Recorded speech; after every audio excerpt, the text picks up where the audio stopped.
آقا میخوام یه بار برای همیشه شر این داستان رو بکنم. کیسه خواب پر بخرم یا الیاف؟ شما خودت باید تصمیم بگیری که عمده برنامه‌هات چیه.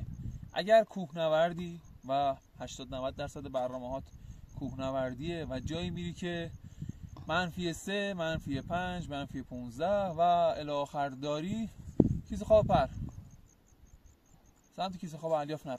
چرا؟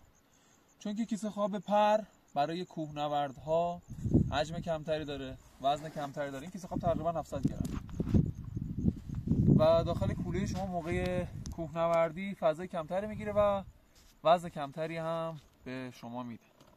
اگر برنامه‌های شما جاهایی که رطوبت داره مثل نوار شمالی کشور و نوار جنوبی کشورمون، این کیسه خواب به درد دیگه نمیخوره، از دور خارج میشه. باید برید به سمت کیسه خواب الیاف. چرا؟ کیسه خواب الیاف برای دوستانی که آفرود میرن، برای دوستانی که بیشتر برنامه‌هاشون کمپ و جنگلیه، برای دوستانی که شلختن، کیسه خواب الیاف بهترین انتخابه.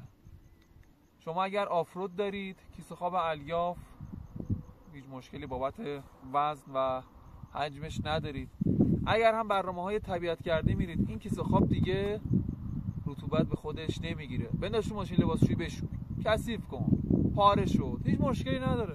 کیسه خواب الیاف برای کسایی که جنگل میرن و جایی که میرن رطوبت بالایی داره خیلی بهتره. اون کیسه خوابی که پرتش کردم رفت، اون اگر داخل جنگل بری و رطوبت بگیره دقیقا همین کار باش بکن، چون هیچ کاربردی برای شما نداره و اصلا شما رو گرم نمیکنه داخل جنگل.